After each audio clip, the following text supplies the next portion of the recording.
한눈에 쏙 들어오는 오늘의 한국사 마인드맵. 오늘은요, 신라 역사를 건국에서부터 전성기까지 쭉 살펴보고요. 자, 독도가 우리 역사 속에서 어떻게 기록됐는지도 공부해 보도록 하겠습니다.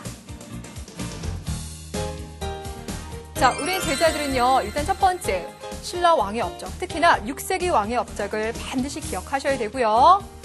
두 번째, 독도가 오늘 수업 끝나고 나면 우리 역사임을 역사적으로 증명하실 수 있어야만 합니다.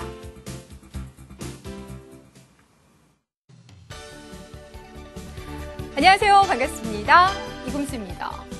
우리 제자들이 앞에서 고구려도 공부하고 백제도 공부했으니 오늘 신라 공부하는 건 이미 알고 계셨죠? 그런데 앞에서 마인드맵을 보니까 선생님, 독도도 공부해요? 네, 공부할 거예요. 왜 독도를 공부하는지는요, 여러분께서 신라 역사를 공부해보면 그 해답을 찾으실 터이니 일단은 살짝 궁금증을 갖고 수업에 들어오시면 좋을 것 같아요. 자, 오늘 우리가 신라도 공부하고 독도도 공부한다고 했지만 실제로 많이 공부할 부분은 신라인데요. 신라를 공부하기 전에 여러분들에게 물어볼 게 있어요. 우리 앞에서 이제 고구려, 백제를 공부하면서 전성기 이야기를 했었는데요.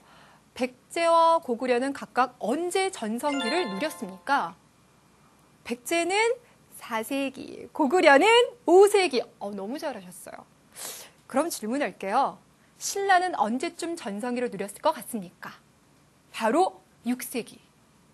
이유는 잘 모르겠어요. 아직 설명 안 했으니까. 그쵸? 하지만 왠지 모르게 4, 5, 6. 4, 5, 6이라는 느낌이 드시죠? 그쵸?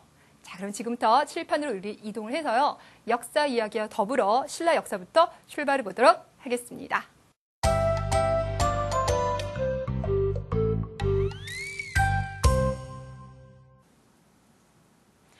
자, 오늘은 신라 이야기를 많이 할 거기 때문에요. 연표도 신라 거로 준비를 했는데요.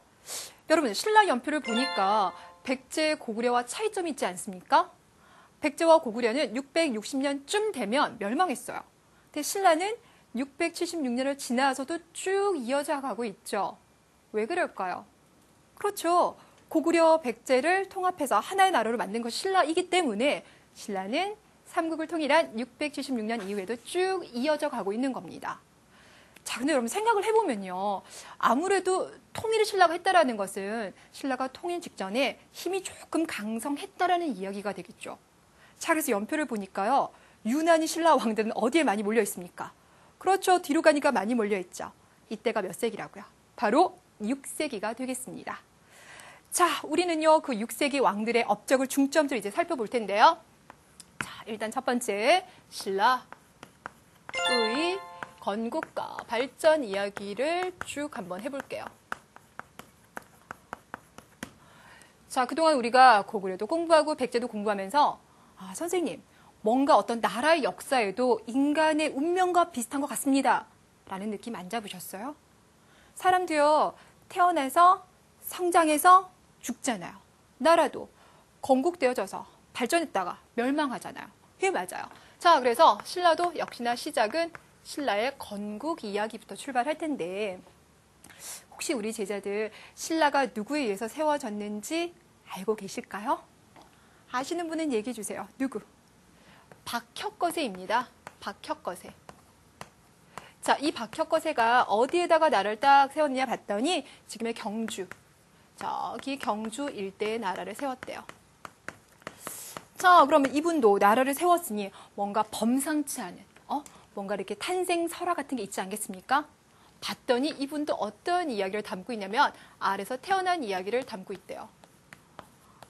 그러면 제가 앞에서 뭐라 그랬냐면 우리가 삼국시대를 공부하면서 알에서 태어난 분들이 몇 분인지 세워달라고 미션을 제가 제시했잖아요. 벌써 몇 분 나왔습니까? 벌써 2분 나왔어요. 주몽도 나오고 박혁거세도 나왔습니다. 잠깐만 이야기를 해드릴게요. 경주에 가니까 나정이라고 하는 우물이 있는데요. 자, 그곳에 있는 이야기입니다. 고조선의 유민들이 여러 산골짜기에 흩어져 살면서 6마을을 이루고 있었다. 어느 날 한 촌장이 나정 옆에 있는 숲 사이에 말이 무릎을 꿇고 울고 있는 것을 보고 가까이 가보니 갑자기 말은 볼 수 없고 다만 커다란 알만 하나 있었다. 알을 깨트려 보니 산에 아이가 있어 데려다 길렀다. 촌장들은 그 출생이 신기하고 이상했으므로 그를 높이 받들고 존경했는데 그날이 박과 같았다 하여 성을 박으로 삼았다. 그를 사로국의 첫 번째 임금으로 세웠다. 라는 이야기가 나와 있습니다. 선생님 그렇군요. 그도 결국은 하늘에서 내려온 신기로운 어떤 신비한 말에 의해서 태어난 알의 모습을 가지고 있었군요. 그 알들은 결국 태양과 뭔가 아래서 깨어나고 있는 새로운 세상을 여는 그런 왕들의 모습을 보여주고 있군요. 라는 느낌이 오실 겁니다. 이게 맞아요. 자, 이렇게 해서 등장한 이 신라는요. 이제 발달을 시작할 거예요. 그럼 이제 시간 지나서 1세기, 2세기, 3세기 쭉쭉 시간이 흘러갈 텐데요. 자, 그런데 유난히 신라는 다른 나라에 비해서 4세기와 5세기가 됐는데도 물론 왕들은 있어요. 왕들은 있지만 백제나 고구려에 비해서 아주 눈부신 발달을 했다라고 보기에는 조금 어려운 상황이 발생을 합니다. 자, 그래서 우리가 이걸 역사적으로 뭐라고 하냐면 다른 나라에 비해서 발달이 조금 늦다라고 이야기를 해요. 아니, 다른 나라들이 전성기를 막 누리고 있을 때 선생님, 신라는 왜 발달이 느려요? 자, 이것은 신라가 지금 위치하고 있는 특징과 관련돼 있는데 잠깐만 우리 요거 하나 볼까요? 여러분 아직 수업 시간에 이 지리 부분을 배웠는지 학교마다 조금 차이가 있으니까요. 그러긴 한데 여러분 우리나라에 산이 대단히 많이 있는 거 혹시 알고 계세요? 네, 산이 많이 있어요. 자, 그중에서 여러분들 이렇게 동해안 쪽에 가면요. 산들이 이어져 내려오고 있는데 이것을 태백산맥이라고 불러줘요. 자, 이번에는 이렇게 또 내려오고 있는 소백산맥이 있어요. 이들이 얼마나 높은지 여기는 봉우리들의 높이가 1000m가 넘어요. 자, 그런데 신라의 위치를 봤더니 고구려는 위쪽에, 백제는 여기, 그리고 신라는 여기 안에 쏙 들어가 있어요. 그럼 선생님 신라는 뭔가 산맥 안에 둘러싸여져 있네요? 예, 맞아요. 우리는 이것을 바로 뭐라고 하냐면 신라가 고립되어 있었다라는 표현을 쓰게 됩니다. 자, 이게 이제 무슨 문제가 발생하냐면요. 나라가 발달하기 위해서는 교류를 많이 해야 되잖아요. 특히나 중국의 문화를 많이 받아들여야 돼요. 근데 신라는 이렇게 쏙 들어가 있다 보니까 중국 문화가 들어오기 조금 늦어요.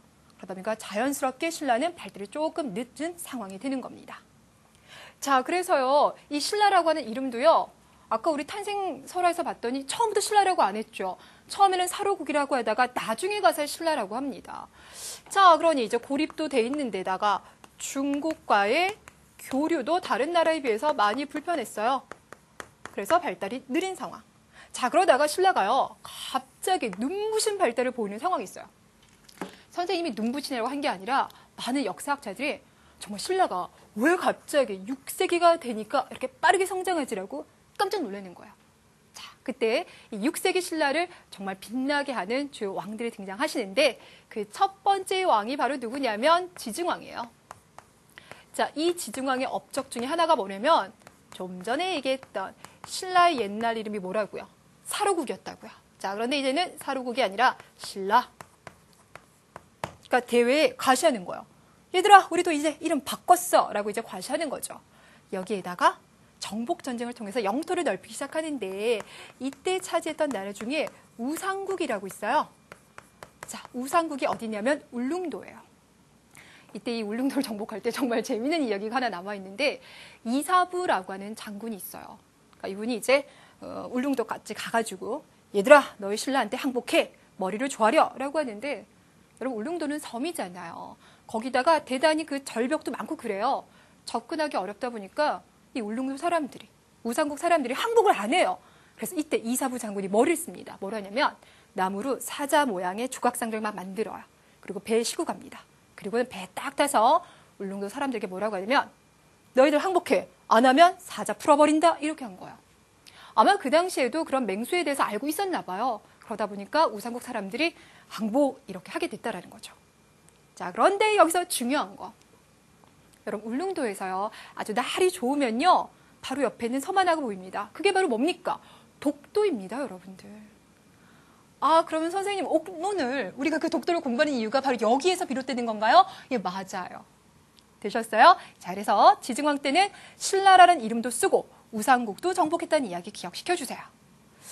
자, 그리고 이번에는 지증왕의 아들이 등장하는데 그가 이제 어떤 사람이 되냐? 법흥왕이 됩니다. 자, 이 법흥왕도 신라 발달에 큰 기여를 해요. 첫 번째, 나라에 법을 반포하는데 우리 옛날 나라의 법들을 율령이라고 불러줬죠. 그렇죠. 바로 이 시기 때 율령을 반포해요. 자, 두 번째, 불교를, 자, 여러분들 여기서 눈 크게 뜨시고요. 불교를 공인한대요. 자, 그런데 여러분, 공인한 단어를 처음 들어보셨죠? 왜 우리가 고구려에서 불교 이야기가 나올 때는요, 공인한다고 하지 않았고요, 수용한다 그랬어요. 그러니까 중국에서 스님들이 와서 고구려 사람들아, 불교를 믿어라 라고 했을 때, 예, 알겠습니다 라고 곧바로 받아들였거든요. 백제도 그랬어요. 근데 신라는요, 불교가 들어왔음에도 불구하고 사회적인 분위기상 불교를 대놓고 믿을 수가 없는 거예요. 그래서 한동안 아주 많이 눌려 있었는데 드디어 법흥왕 시기 때 공인, 공식적으로 인정했다. 그러니까 불교를 믿어도 되노라라고 국가가 허락을 해줬다라는 거야. 그러니까 뭔가 여기에 사연이 있겠죠, 그렇죠? 자, 이때 나오는 분이 바로 누구냐면 이차돈이라고 하는 분이에요. 자, 이분도요 젊은 관리이면서 불교 신자였나 봐요. 그러니까 법흥왕과 더불어서 이제 왕도 불교를 믿고 싶어 했거든요. 그래서 이 불교를 전파시키고 싶어 하는데 아니 귀족들의 반발이 너무 커요. 아, 왜요? 불교에서는 여러분들 누가 최고입니까? 부처님이 최고이죠, 그렇죠? 그런데 그 당시 이런 개념이 있어요. 왕은 살아있는 부처다. 자, 그러니 사람들은 부처를 믿고 따르듯이 왕도 믿고 따라야 된다는 생각을 하잖아요. 그런데 신라 귀족들이 왜 왕을 믿고 따라야 돼? 이런 생각도 하고 또 신라에는 워낙 또 토속 종교가 있었기 때문에 그 반발이 컸거든요. 자, 그래서 이 법흥왕과 이차돈 사이에 이제 어떤 이야기가 있냐면 왕은 절을 짓고 싶어 하고 그래서 이차돈이 나서서 그 절을 짓는 작업을 추진을 하게 돼요. 근데 절을 지으려면 나무가 많이 필요하잖아요. 그래서 이차돈이 막 나무를 베서 절을 짓는데 이때 이제 귀족들이 아니 이차돈 너 신성한 나무들을 베서 지금 절을 짓단 말이지? 이렇게 돼버렸고 결국 귀족의 반발에 어쩔 수 없이 법흥왕은 이차돈을 처형하게 되는데 종교 때문에 목숨을 내놓게 되는 거 우리가 이걸 바로 순교라고 불러줍니다. 이차돈의 순교. 자, 그런데 그날 무슨 일이 딱 있었냐면 이차돈이 순교하는 날 처형을 했겠죠. 근데 갑자기 목에서 흰 피가 솟구쳐 오르고 하늘이 어두워지더니 꽃비가 막 내리는 거예요. 아, 이제 우리 제자들 이런 얘기 해주면 선생님 진짜일까요? 라고 의심을 품을 수 있는데요. 여러분 기본적으로요. 종교를 위해서 자신의 목숨을 바친다는 그 자체가 다른 사람들에게 대단히 충격적일 수 있는 거죠. 그렇죠? 결국 이런 과정을 거치면서 신라의 귀족들도 알았어. 항복, 불교 허락해 주게끔 우리도 인정해 줄게. 이런 분위기가 만들어지는 거예요. 이해되시겠어요? 자, 이렇게 법흥왕 때 이제 법도 반포하고 불교도 받아지면서 사회가 조금 더 안정된 모습을 보이기 시작하죠. 자, 그러다가 그 다음에 왕이 된 분이 누구냐면 진흥왕인데 이 진흥왕 시기가 되면서 신라가 정말이지 넓은 영토를 차지하면서 최고의 전성기를 누리게 됩니다. 뭐라고요? 전성기. 자, 우리 제자들은 고구려 백제를 공부하면서 뭔가 전성기 이야기만 나오면 아, 선생님 영토 많이 넓힌 거요 라고 뭔가 느낌은 오시죠. 그렇죠? 예, 맞아요. 그럼 영토를 많이 넓히려면 뭐가 필요할까요? 전쟁을 많이 해야 되고 전쟁하려면 군대가 필요해야 되겠죠. 그렇죠? 근데 신라에는 정식 군대 말고요. 청소년 단체들도 이 전쟁에 상당히 앞장섰는데 우리는 그 단체를 바로 뭐라고 불러주냐면 화랑도라고 불러줘요. 뭐라고요? 화랑도. 여러분 이렇게 생각하세요. 여러분 학교에 가면 다양한 특별활동이 있죠. 그러니까 거기 보면 왜 조가 있잖아요. 그때 그 조장을 뭐라고 하냐면 화랑이라고 불러줘요. 자, 신라 귀족에서 이제 화랑을 합니다. 그리고 그 밑에 조원들이 있죠. 이 조원에 해당하는 게 낭도가 돼요. 그러니까 한 명의 화랑에 수백에서 수천의 낭도가 이게 한 팀이 되는 거예요. 이게 바로 이제 화랑도가 되겠습니다. 그럼 이들은 이제 평상 때는 뭐 하냐? 공부도 해요. 공부도 하고 저기 산이나 강을 돌아다니면서 뭐 훈련도 하고 심신을 단련한다라고 하죠. 그러다 이제 나라에 큰 위기가 닥쳤다. 그러면 목숨 걸고 나가서 싸워주는 거예요. 그래서 이들이 바로 진흥왕의 영토를 확장시킬 때 크게 기여를 많이 했어요. 근데 여러분들 그런 거 있잖아요. 왜 보이스카우트 이런 거 하면요. 우리 보이스카우트는 이런 걸 따라가겠습니다. 라고 이제 맹세 같은 거 하잖아요. 마찬가지예요. 이 화랑들도요. 평상시에 수련을 하면서 그냥 막 하는 게 아니라 우리는 신라의 아주 중요한 단체인 만큼 뭔가를 맹세하는데 우리는 그들이 맹세하는 걸 바로 뭐라고 하냐면 세속오계다라고 불러줍니다. 뭐라고요? 세속오계. 세속오계. 들어본 적 있어요? 없어요? 자, 그럼 일단 세속오계는 모두 몇 가지의 조항을 가지고 있는 것 같아요? 5개. 그렇죠. 외우실 필요는 없고요. 그냥 알아두세요. 이런 거죠. 나는 화랑으로서 임금에게 충성을 다하겠다. 나는 화랑으로서 부모에게 효도를 다하겠다. 나는 화랑으로서 친구를 믿음으로 사귀겠다. 뿐만 아니라 전쟁에 나아갔을 때는 결코 물러서지 않을 것이며 살아있는 것을 죽일 때는 가려서 죽이겠다. 이런 걸 맹세해요. 또 우리 제자들 막 이렇게 쓰고 외운다. 그러실 필요 없어요. 그냥 그런 거구나 라고 듣고 이렇게 이해하시면 되는 겁니다. 자, 이렇게 이제 이 화랑을 딱 정비해서 전쟁을 나가니 승리를 정말 많이 해요. 자, 이때 드디어 신라가 아주 중요한 땅을 차지하는데요. 아시죠? 삼국이 싸울 때마다 정말 차지하려고 싸웠던 땅, 그곳이 바로 어디입니까? 바로 그곳은 한강이 돼요. 자, 드디어 신라가 이 시기 한강을 차지하는데 놀라운 것은 진흥왕 나이 20살 때. 근데 여러분들 우리 지난 시간에 배운 거 하나 알고 있죠? 진흥왕이 한강을 차지할 때요. 백제의 성왕과 손잡았다라는 거. 예, 맞아요. 두 나라가 손잡고 고구려를 공격해서 한강을 차지했는데 나중에는 성왕을 배신해요. 그리고 한강을 다 차지해요. 그의 나이 몇 살 때? 20살 때. 그러니까 엄청나게 많은 야심을 가지고 있었던 그런 왕으로 평가를 합니다. 자, 뿐만 아니라 우리 다음 시간에 공부할 텐데요. 여러분 가야 아시죠? 자, 그 가야 중에서 마지막 최고 뭐라고 할까? 대장? 그런 나라가 바로 대가야입니다. 이 대가야까지 모두 다 정복한 것도 바로 진흥왕이 돼요. 그러면 진흥왕이 이렇게 넓은 영토를 차지하고 얼마나 기분 좋겠습니까? 기쁘겠죠. 그래서 이곳을 비석으로 남겨놨어요. 자, 그 중에 하나가 뭐가 있냐면 저기 충청도 단양에 가니까 단양 적성비라는 비석이 있어요. 요것도 하나 있고요. 그다음 진흥왕 때 영토를 정말 최대한 넓히고 난 다음에 진흥왕이 직접 그 영토를 다녀요. 우리 제자들 순수라고 하면 뭘 순수라고 해요? 뭔가 맑고 투명한 거 이런 거 생각하시죠? 자, 그런데 여기서 말하는 순수라고 하는 건 왕이 자신의 영토를 직접 돌아보는 걸 순수라고 해요. 의미가 조금 다르죠? 왕이 직접 자신의 영토를 돌아보는 것. 그러니까 진흥왕은 여기가 내 영토인 거야? 라면서 아주 기분 좋게 돌아다니면서 전국에 모두 4개의 비석을 세우게 됩니다. 이것이 4개의 순수비예요. 선생님이 이래서 진흥왕, 그리고 전체적으로 봤을 때 6세기가 신라 전성기라고 말하는군요. 예, 맞습니다. 자, 그런데 여러분들 이런 진흥왕의 업적은요. 이것만 보시면 안 되겠죠. 뭐랑 같이 항상 지도와 함께 여러분이 기억하셔야 되는데요. 지금부터 지도를 조금 볼게요. 자, 여러분께서 지금 눈앞 딱 보고 있는 지도, 이 지도가 바로 진흥왕 시기 때 최대로 정복한 지역이에요. 자, 봤더니요. 신라는 원래 현재 이 정도였어요. 봤더니 쭉 내려갔습니다. 여기에 가야가 있었는데 이 지역을 다 정복했죠. 그리고는 쭉 여기가 바로 한강이에요. 한강을 차지했어요. 그래서 여러분들 원래 고구려와 백제는 이렇게 맞닿아 있었잖아요. 근데 이렇게 떡 떨어지게 된 거예요. 그러니까 신라가 한강을 차지하면서. 그리고 그 힘이 얼마나 센지 위로 올라갑니다. 동해안을 타고 쭉쭉 올라가서 여기를 우리가 황해도라고 하는데 황해도까지 딱 차지를 하게 되는 거예요. 되셨어요?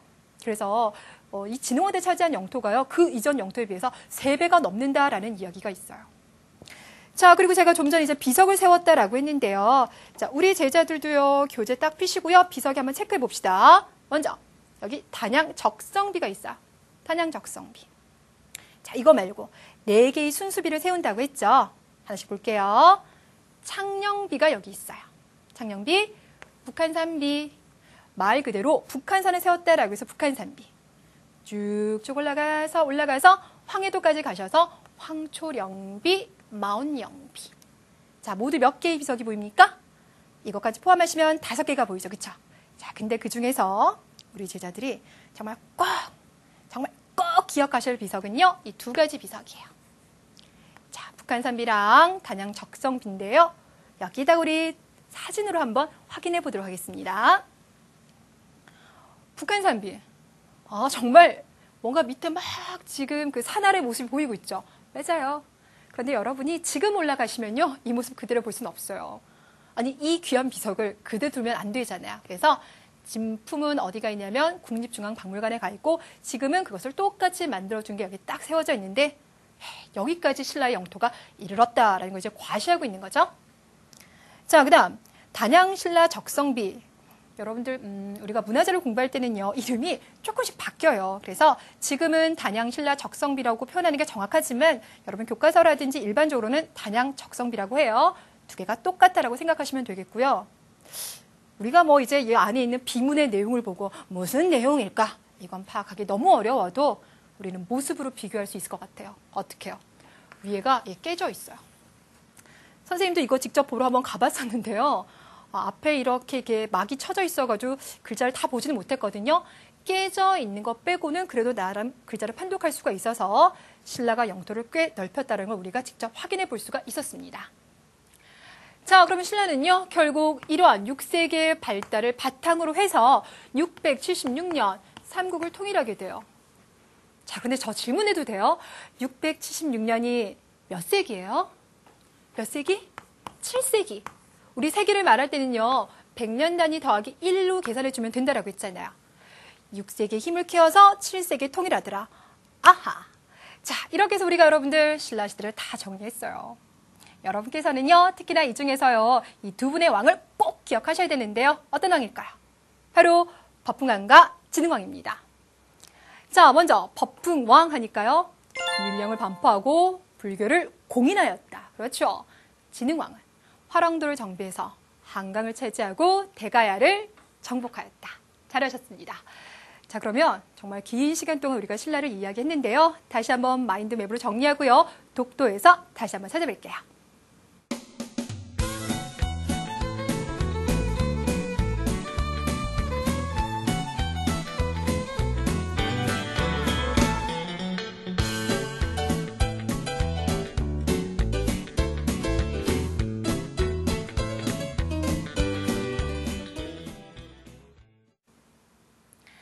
자, 이번에 두 번째 주제는 어디라고요? 독도. 독도에 대해서 공부합니다. 저 여러분들을 무시해서 그런 건 아닌데요. 독도가 어디 있는지는 알고 계시나요? 알고 계시다고요? 예, 우리가 다시 한번 지도를 좀 확인해 보려고 하는데요. 자, 여러분들 전체 우리 지도 중에서요. 여러분 여기 보이는 거 있죠? 이게 울릉도예요. 울릉도 옆에 보시면요. 지도상에는 아주 작게 나오는데 이곳이 바로 어디냐면 독도가 되겠습니다. 자, 여러분들이 이렇게 보여드리고 나면요. 에게 선생님 생각보다 적은데요. 이렇게 생각할 수도 있고요. 그렇죠? 아니 그런데 왜 이렇게 우리가 독도를 항상 강조하나요? 라고 생각할 수 있을 텐데요. 선생님이 역사랑은 조금 상관없을 수 있겠지만 두 가지 상식 하나 알려드릴게요. 일단 첫 번째, 독도 주위는요. 물고기들이 살기에 너무 좋아요. 정말 많은 물고기가 있고요. 두 번째, 독도 땅속으로 쫙 들어가잖아요. 바다 밑으로 들어가 보면 천연가스가 얼어 있어요. 그걸 우리가 개발만 할 수 있으면 수십 년 동안 쓸 수 있대요. 왠지 갑자기 이런 얘기 딱 듣고 나니까 독도에 대한 관심이 아주 높아지죠. 그렇죠? 자, 그런데 우리는 지금 무슨 시간? 역사 시간. 한국사 시간이잖아요. 그렇죠? 그래서 우리가 할 것은 바로 뭐냐면 독도가 중요한 건 알겠어요. 그렇죠? 그리고 독도가 우리 땅인 것도 알겠어요. 그것을 역사적으로 증명해야 돼요. 그 증명의 시작은 바로 어디가 된다고요? 신라 지증왕 때. 자, 아까 말했다시피 신라 지증왕 때 어디를 차지하게 되고 울릉도를 차지하게 되고 아까 지도에서 보니까 울릉도에서 독도 대단히 가깝잖아요. 날만 좋으면 서로 보여요. 그러니 울릉도를 정복했다는 것은 독도를 차지했다는 이야기가 되겠죠. 그렇죠? 그래서 우리 역사에서 독도가 처음으로 기록이 돼 있어요. 자, 그래서 여러분께서요. 왜 독도를 둘러싸고 일본과 우리나라 간에 외교 마찰 같은 거 많이 발생하죠. 그렇죠? 그때 여러분들은 우리 땅이니까요. 우리 거니까요. 이렇게 가는 것이 아니라 역사적으로 증명할 때 그 첫 번째 증거로서 바로 이것을 제시해야 됩니다. 자, 뿐만 아니라 조선시대도 살펴보니까요. 독도와 관련된 여러 가지 기록이 남아있어요. 자, 그중에서 여러분들이 조선시대 하면 생각나는 분이 있죠. 그렇죠? 세종대왕. 바로 이 세종대왕 시기 때 나온 책 중에서 세종실록 지리지라고 하는 책이 있어요. 그러니까 국가가 이제 여러 나라 이제 백성들을 통치해야 되다 보니까 나라에 필요한 여러 가지 정보들을 요구하겠죠. 그렇죠? 그래서 우리 땅에 어떻게 사람들이 살아가고 있는지 조사해봐라라고 그 내용을 바로 세종실록 지리지에 담고 있는데 여기에 보니까 제가 아까 말했던 것처럼 우산국을 신라가 정복하였고 그 우산국에서 멀지 않은 곳에 독도가 있다 이런 기록이 남아있었던 거예요. 그러니까 우리는 이제 이걸 듣고 아, 조선시대에도 독도에 대해서 관심이 있었구나라는 걸 알 수가 있죠. 자, 특히나 그 관심에 엄청난 불을 지핀 사람이 있습니다. 바로 누구냐면 안용복이라고 하는 어부예요. 누구라고요? 안용복. 안용복.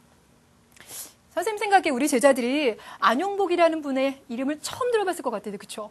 자, 이분이 도대체 독도와 관련돼서 어떤 활약을 했느냐. 이분이 이제 어부라서요. 이 울릉도 주변에서 물고기를 많이 잡으셨나 봐요.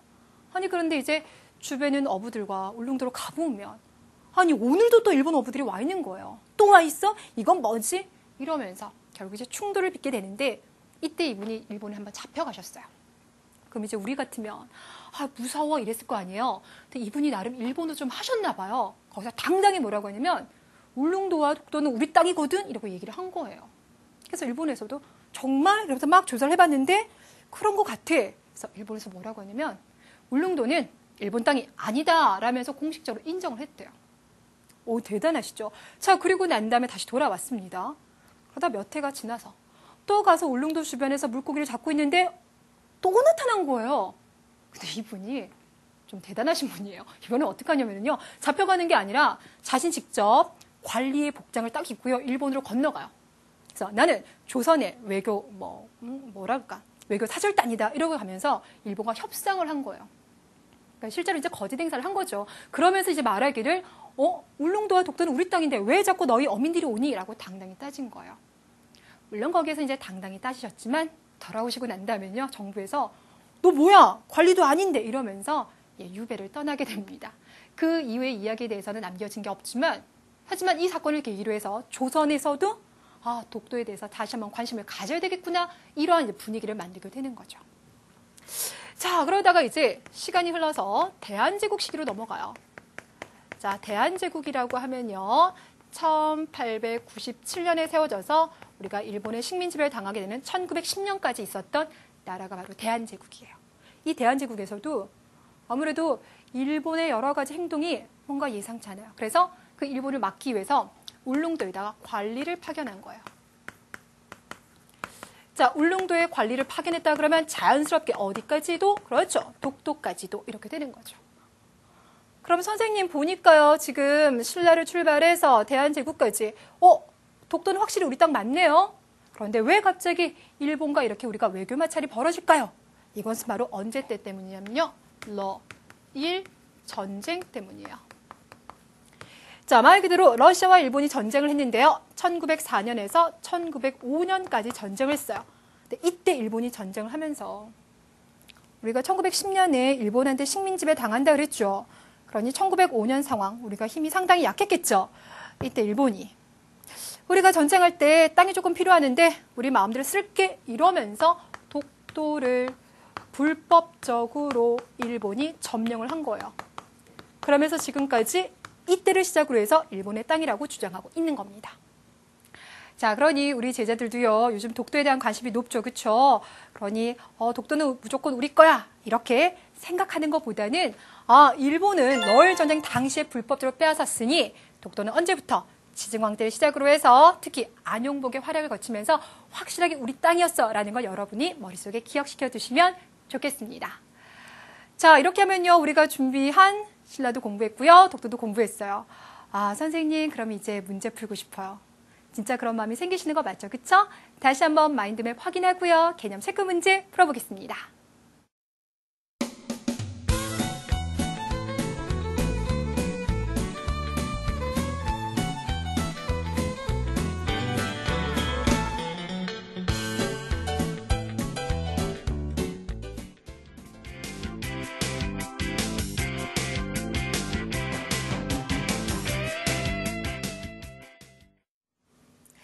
자, 우리 제자들 먼저 한번 눈을 읽어보세요.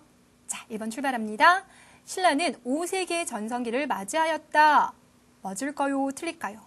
그렇죠. 5세기라고 하면 고구려가 전성기였던 거죠. 그렇죠? 신라는 몇 세기라고? 6세기라고 바꿔주시면 됩니다. 1번 틀렸어요.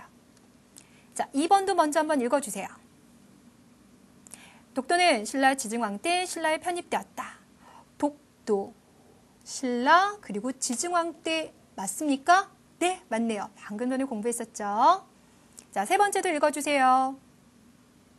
신라는 진흥왕 때 한강 유역을 차지하였다. 진흥왕 때 화랑도를 이끌고 한강 차지한 거 맞네요? 동그라미. 자, 4번. 신라는 진흥왕 때 2차 돈의 순교로 불교가 공인되었다. 맞을까요? 아니죠. 틀렸죠. 그쵸? 자, 2차 돈이 순교를 한 것은 진흥왕 때가 아니라 법흥왕 때가 되겠습니다. 틀렸네요. 자, 마지막 하나. 진흥왕은 점령 지역에 단양 신라 적성비를 세웠다 그랬는데 진흥왕은 최대 영토를 확보하고 난 다음에 단양 신라 적성비와 4개의 순수비를 세웠습니다. 맞습니다. 자, 우리 제자들이요. 제가 생각했을 때는요. 정말 잘 풀었을 것 같아요. 그래서 아마 생각나시겠죠? 더 어려운 문제는 없나요? 예, 풀어보겠습니다. 모두 5개의 문제를 풀어볼게요.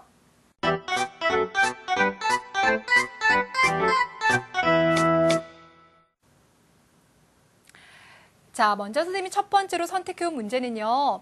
우리 8회 시험에서 나왔던 14번 문제입니다. 민호는 삼국시대의 불교 인물을 정리하였다. 가에 들어갈 인물로 옳은 것은? 이라고 했어요. 어떤 사람에 대해서 물어보나 봐요. 자, 보겠습니다. 자, 누구누구는 귀족들이 성스럽게 여기는 산에서 나무를 베어다가 절을 지으려고 했는데 결국 이 일로 인해서 목숨을 잃게 되었다. 자, 일단 죽었대요. 그쵸? 자, 그러나 처형되는 순간 목에서 흰 피가 솟구쳐 오르고 자, 이것을 본 사람들이 불교의 신통력을 믿게 되었고 이로 말미암아 불교가 널리 퍼지게 되었다고 전해진다라고 했습니다. 자, 그렇다면 여러분들 이분 하면 생각나는 사람이 있습니다. 바로 누굽니까? 그렇죠. 2차 돈입니다. 맞아요. 법흥왕 때 불교를 받아들이고 싶긴 한데 귀족들이 계속 반발했는데 2차 돈의 순교를 통해서 극적으로 받아들였다라고 했습니다. 아마 우리 제자들이요. 문제를 보고 답은 참 잘 풀었을 것 같아요. 자, 그런데 원효, 순도, 마라난타. 선생님 안 배웠잖아요. 원효는 나중에 우리가 통일신라시대 때 배울 거니까 조금 더 기다려주시고요. 순도나 마라난타는 중학교 과정에서도 배우지는 않아요. 이분들은 바로 고구려와 백제 각각 불교를 전파시켜준 인물들이 되겠습니다. 문제를 통해서만 접하시면 되겠고요. 자, 지금 옆에 보이고 있으면 비석이 있는데요. 여러분, 이 비석에는요. 2차 돈이 이렇게 순교를 당할 때 목이 잘려져 나간 그 모습이 남겨져 있습니다. 다음 문제 볼게요. 자, 이번에는 다음 대화 속에 가에 들어갈 인물로 옳은 것은? 이라고 했습니다. 보겠습니다. 북한산에 올라오니 경치가 참 좋아요. 그런데 저기 보이는 비석은 뭐예요? 라고 했습니다. 우리의 눈을 자극하는 북한산 비석이라고 했네요. 저 비석은 말이지 누구누구가 한강 유역을 차지하고 세운 비석이야. 원래 이것은 국립중앙박물관에 옮겨졌고 저것은 모형이란다 라고 얘기하고 있습니다. 그렇다면 이것은 바로 북한산 순수비 또는 북한산비라고 불러주는 겁니다. 자, 우리 제자들 북한산 순수비다. 순수라는 게 뭐라 그랬어요? 순수? 어머, 너무 청순해가 아니라 왕이 직접 아니 여기는 내 땅이구나 라고 찾아간 것을 순수라고 했죠. 누굽니까? 진흥왕입니다. 답은 그래서 몇 번? 답은 2번이 되겠습니다. 선생님이 생각했을 때 장수왕이나 광개토대왕은 안 헷갈릴 것 같은데 법흥왕은 같은 신라왕이라 조금 헷갈릴 수 있을 것 같아요. 하지만 최고의 전성기는 진흥왕이라는 거. 자, 이번에는 다음 문제. 여러분 비석 문제가 조금 중요해요. 자, 그래서 이번에는 비석 문제를 가져왔는데 다음 비석 중에서 세운 나라가 다른 것은? 이라고 하였습니다. 갑자기 머릿속에 떠오르는 비석들의 사진이 있을까요? 보겠습니다. 자, 먼저 선생님 가까이 있는 쪽 비석부터 살펴볼게요. 이유를 보니까요. 북한에서도 여러분이 여기를 함경도라고 합니다. 여기에 비석이 세워져 있어요. 자, 이 비석은 진흥왕이 그렇죠. 함경도를 차지하고 난 다음에 세운 비석. 신라 진흥왕이 세웠던 마운영비. 디귿은요, 여러분들 이렇게 보니까 지금 남한강, 북한강 보이십니까? 이것이 바로 한강이에요. 한강을 차지한 고구려 장수왕이 우리도 왔노라 라면서 세운 중앙 고구려비. 선생님 어떻게 할 수 있나요? 아랫부분이 깨져 있잖아요. 아하. 자, 기억은요. 한강 끝으로 가겠습니다. 한강 하류. 여기 가시면 북한산이 있고요. 신라가 우리도 여기 왔노라라고 세웠죠. 신라 진흥왕이 세웠던 북한산 순수비. 자, 마지막은요. 여기 지금 낙동강이 이렇게 있는데요. 여기는 가야가 있었던 곳이에요. 가야를 정복하고 신라 진흥왕이 세웠던 그렇죠. 창녕비가 되겠습니다. 자, 이렇게 딱 보니 비석을 이제 제대로 이해할 것 같습니까? 자, 그러면 북한산 순수비, 창녕비, 마운영비는 신라 거고 마지막 하나 중앙 고구려비가 답이 되겠구나. 답은 1에서 3번이에요. 자, 여러분들 이 비석과 관련된 문제는요. 정말 잘 출제가 되니까 여러분께서는 나라, 별로도 구분하셔야 되고요. 그리고 이렇게 위치로도 잘 봐주시면 좋습니다. 자, 그럼 이제 다음 문제 보겠습니다. 다음 문제는 체험학습과 관련된 문제입니다. 자, 요즘에는요. 이렇게 계획서라든지 평가서와 관련된 문제가 많이 나와요. 다음 체험학습 계획서와 관련된 지역을 지도에서 옳게 찾은 것은 계획서를 읽어볼게요. 자, 봤더니 조선시대 안용복의 활동 내용에 대해서 우리가 알아봐야 된대요. 자, 이 지역이 우리 영토임을 보여주는 증거는 무엇인가 라고 얘기하고 있습니다. 우린 여기까지 오지 않아도요. 안용복이라는 이름을 통해서 알 수 있습니다. 어디라고요? 독도라고요. 답은 그래서 몇 번? 라가 되겠습니다. 선생님 가 어디예요? 아, 여기 강화도요. 나는요. 나중에 공부할 겁니다. 진도. 그다음에 다가 지금 어디냐면 제주도. 답은 그러니까 4번. 자, 이번에는요. 마지막 문제. 다음에 설명하는 왕에 대해서 정확히 설명한 학생은 그랬어요. 왕, 문제 볼게요. 자, 신라의 뭐뭐 왕, 버풍왕의 중앙통치체제 정비 이후 왕위에 오른 24대 왕이다. 이런 거는 안 외우셔도 됩니다. 중요한 건 버풍왕 이후에 라고 하였습니다. 자, 그 다음 지증왕의 손자로서 왕위에 오르고 신라를 문화적, 군사적으로 발전시켜 라고 했는데요. 군사적으로 발전시켰다. 왠지 모르게 생각나는 게 있죠. 바로 화랑도. 자, 그래서 이를 바탕으로 삼국통일의 기반을 닦기도 하였다. 바로 누가 되겠습니까? 그렇죠. 여러분이 지금 생각하셨을 진흥왕이 되겠습니다. 자, 그럼 1번 가서 화랑도를 국가 조직으로 양성하였어. 답은 너무 빨리 나왔나요? 답은 1번 맞습니다. 자, 그럼 2번은 뭐가 틀렸을까요? 게다가 2차 돈의 순교로 불교를 공인하였어 라고 했는데요. 이거는 여러분들 그렇죠. 버풍왕 틀렸습니다. 다음 볼게요. 자, 한강육을 차지하고 중원 고구려비를 세웠다며? 중원 고구려비? 그렇죠. 고구려의 장수왕. 그러니 3번도 답이 안 되네요. 틀렸습니다. 4번에서 하지만 고구려의 공격을 받아 결국 수도를 웅진성으로 옮겼어. 고구려의 공격을 받아서 왕이 전사했던 나라는 백제가 되겠습니다. 답은 확실히 1번이었습니다. 자, 우리 이제 마지막으로요. 어떤 문제들이 잘 나올지 확인 한번 해볼게요.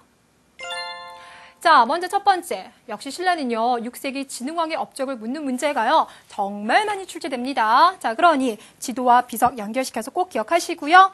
두 번째. 독도 문제는요. 위치도 중요하고요. 역사적인 증거를 여러분들이 잘 확인하셔야지만 문제를 풀 수 있습니다. 기억시켜 주세요. 자, 이렇게 해서 여러분과 저의 벌써 8번째 만남도 이제 끝났습니다. 다음 시간에 어떤 수업이 여러분들을 기다리고 있을지 기대하시고요. 복습하시고요. 찾아오시기를 바랄게요. 그럼 선생님은 여러분들 다음 시간에 보다 재밌게 수업할 수 있도록 열심히 공부해서 찾아오겠습니다. 수고 많으셨습니다.